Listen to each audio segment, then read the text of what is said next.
नमस्कार मित्रों, welcome back to और चैनल द स्टोरी छोरी। कहानी के अगले हिस्से में स्वागत है आप सभी का। अब तक आपने सुना चित्रा प्रेस कॉन्फ्रेंस दिल्ली में लोगों के बीच बातें कर रही थी।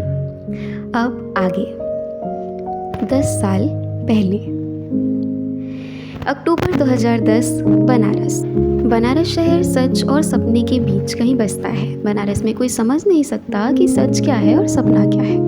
कोई यहाँ सच ढूंढने आता है तो कोई सपना भूलने। लेकिन बनारस एक ढीठ शहर है।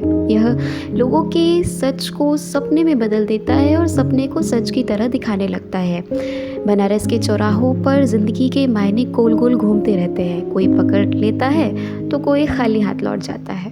शहर थोड़ा मूडी है, हर किसी का पर खुलता नहीं और हर किसी से खुलता नहीं। बात थोड़ी गहरी है, कोई समझ जाए तो ठीक, नहीं तो जय भोलेनाथ। किसी भी कहानी में कोई लड़का और कोई लड़की कहीं ना कहीं तो मिलते हैं। दुनिया में जहाँ जहाँ कोई लड़का लड़की मिल सकते हैं वो सब कुछ लिखा जा चुका है। कॉलेज से लेकर ऑफिस तक, ट्रेन से लेकर हवाई जहाज तक। चूँकि चित्रा और सुदीप को कहीं ना कहीं तो मिलना ही था, इसलिए दोनों अस्सी घाट पर ही मिलते हैं। वे दोनों कभी मिले नहीं होते अगर उस समय पिज़्ज़ेरिया कैफ़े में बहुत ज़्यादा भीड़ नहीं होती। भीड़ इतनी ज़्यादा थी कि पिज़्ज़ेरिया के वेटर ने इन दोनों को एक साथ बिठा दिया था। हालांकि दोनों ही मी टाइम चाहते थे, दोनों ही अकेले बैठना चाहते थे, लेकिन इतनी भीड़ में अलग पूरा टेबल मिलना मुश्किल था, तो दोनों को साथ ही बैठना पड़ा और खड़े भी रहना नहीं चाहते थे। ये कहानी शुरू ही नहीं हुई होती अगर वेटर ने अपना बिजनेस बढ़ाने के चक्कर में इन दोनों को साथ नहीं बिठा दिया होता। इस कहानी में वेटर का काम इतना ही था। अब वह इनका ऑर्डर लेने के बाद कभी वापस नहीं आएगा। आपने कभी सोचा है, रोज़ तमाम कहानियाँ ऐसे ही वे लोग शुरू करते हैं जिनको कभी पता ही नहीं चलता कि वे कहानी का कितना अहम हिस्सा हैं। सुदीप की उम्र है करीब 25 साल। उसने कैजुअल काली टी शर्ट और नीली जीन्स पहनी हुई है। चित्रा की उम्र है 27 साल। चित्रा ने शॉर्ट कुर्ता और नीली जीन्स पहनी हुई है। ये दोनों कौन हैं, क्या करते हैं, धीरे धीरे आपको पता चल जाएगा। अभी जानने के लायक बस इतना है कि दोनों एक साथ कैफ़े की टेबल पर हैं। दोनों ने एक एक पिज़्ज़ा और नींबू शहद पानी ऑर्डर किया है। लोग बनारस क्यों आते हैं, क्यों का पता नहीं, लेकिन ये पता है कि कब आते हैं जब कोई रास्ता नहीं दिखता। आगे का ये सवाल जवाब सुदीप और चित्रा भी एक दूसरे से कर सकते थे, लेकिन ये सवाल सुदीप और चित्रा के ठीक पीछे वाली टेबल पर बैठे किन्हीं दो लोगों ने किया। उन दोनों की आवाज़ इन दोनों को सुनाई पड़ी। इन दो लोगों ने अगर उस दिन ये सवाल पूछा नहीं होता तो शायद यह कहानी शुरू ही नहीं होती। पीछे वाली टेबल पर बैठे उन दो अजनबियों की बात सुनकर चित्रा ने कहा, कहाँ अटक गई आप? सॉरी, शायद मुझे ये पूछना नहीं चाहिए। सुदीप ने कहा, इट्स ओके, मैं अपनी किताब में एक जगह अटक गई हूँ। कहानी आगे ही नहीं बढ़ रही है। यहाँ BHU में कविता का इवेंट था, वहाँ से इनविटेशन आया था, तो सोचा शायद बनारस में मोक्ष तो सबको मिलता है, शायद मुझे कहानी मिल जाए। तुम बनारस क्यों आए हो? चित्रा ने पीछे की टेबल पर बैठे लोगों की बात सुनने की नाकाम कोशिश करते हुए पूछा। मेरे एक दोस्त की शादी थी और बनारस के बारे में बहुत सुन भी रखा था। कई सालों से यहाँ आने का मन था। कैसा लगा बनारस? जैसा सुना था वैसा ही तो नहीं लगा अभी तक। कितने दिनों से आए हो? एक दिन हो गया, कल ही फ्रेंड की शादी थी। बनारस चढ़ने में टाइम लगता है, चित्रा ने कहा। सॉरी, मैं समझा नहीं। 2 दिन के लिए आओगे तो बनारस कभी अच्छा नहीं लगेगा। बनारस आओ तो फुर्सत से आओ। बनारस आते बहुत लोग हैं, लेकिन पहुंच कम लोग पाते हैं। तुम्हारी ये आखिरी लाइन मेरे ऊपर से गुजर गई। लेकिन ये बताओ, ज़्यादा दिन रुकने से बनारस बदल थोड़ी जाएगा? वेल, मैं बस इतना बोलूँगी, 2 दिन से ज़्यादा रुक कर देखो, तब ये सवाल नहीं पूछोगे। इतने में पिज़्ज़ा आ गया। दोनों ने अपना अपना पिज़्ज़ा खाना शुरू किया। सुदीप पिज़्ज़ा खाते हुए घाट के पास बैठे कॉलेज के बच्चों को देखने लगा। वो बच्चे शायद बनारस हिंदू यूनिवर्सिटी के आर्ट्स कॉलेज के थे। वे घाट पर बैठकर घाट का स्केच बना रहे थे। कुछ लोगों को पता भी नहीं था कि उनका एक हिस्सा किसी अनजान लड़के के स्केच में कैद हो गया है। हमारे कितने हिस्से दुनिया में कहाँ कहाँ कैद होते हैं हम ये कभी जान नहीं पाएंगे। दोनों आधा पिज़्ज़ा खाने तक कुछ नहीं बोलते। चूँकि भीड़ बहुत थी, वेटर ने सुदीप और चित्रा की टेबल पर एक दो लोगों को और फिट करने की कोशिश की। चित्रा ने वेटर से कहा कि एक दो लोग और आ रहे हैं। वेटर को भी पता था कि चित्रा झूठ बोल रही है। चित्रा आराम से बैठना चाहती थी। देखो, पिज़्ज़ा आधा बचा है, अगर मैंने जल्दी खा लिया तो वेटर जाने के लिए बोलेगा। मुझे थोड़ी देर यहाँ बैठने का मन है। तब तक टाइम पास के लिए तुम अपने बारे में ही कुछ क्यों नहीं बताते? सुदीप चित्रा की बात सुनकर हंसा। कमाल है, मुझसे कोई ऐसे बात नहीं करता। वैसे टाइम पास के लिए तुम अपने बारे में कुछ क्यों नहीं बताती? पूछो।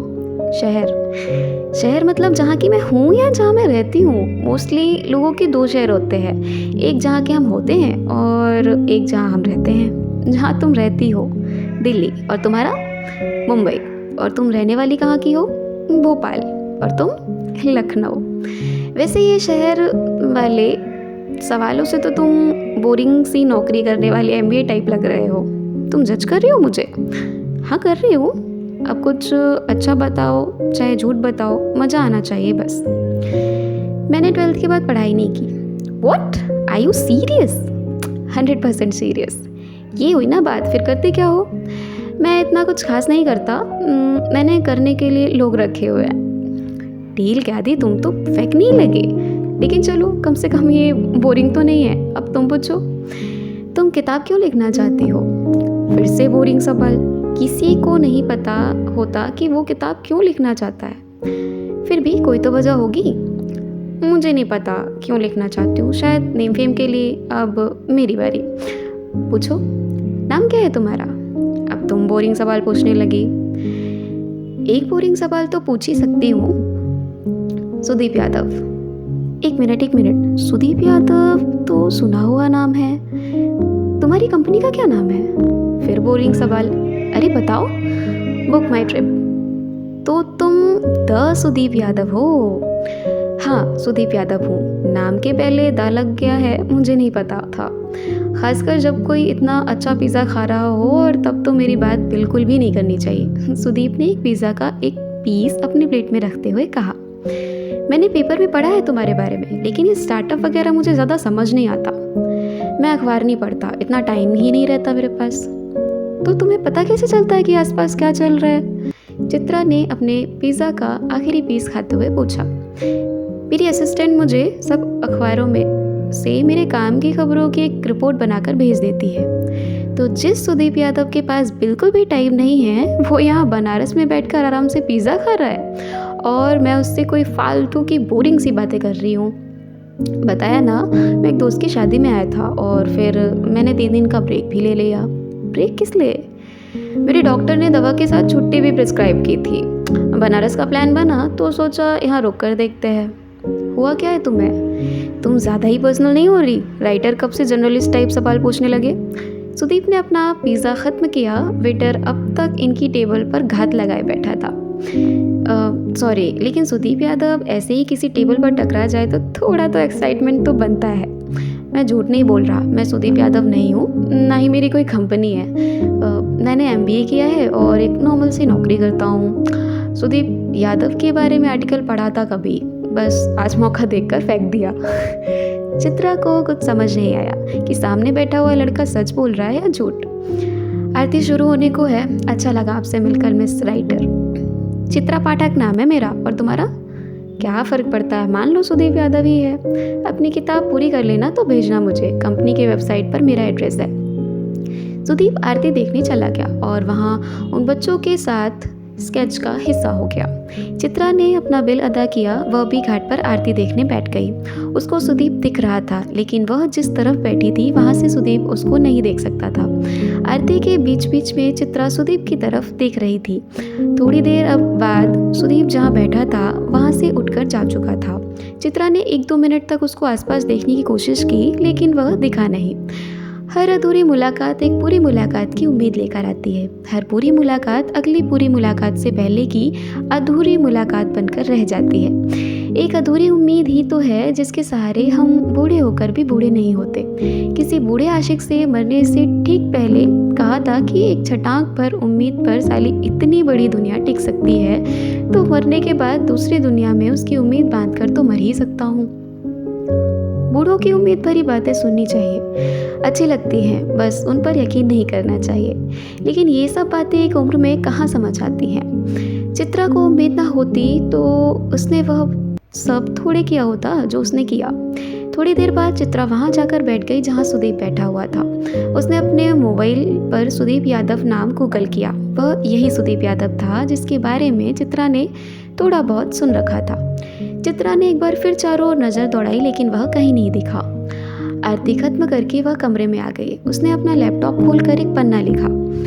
थोड़ी देर में लैपटॉप बंद किया और अपनी एक छोटी सी नोटबुक में कुछ लिखने लगी।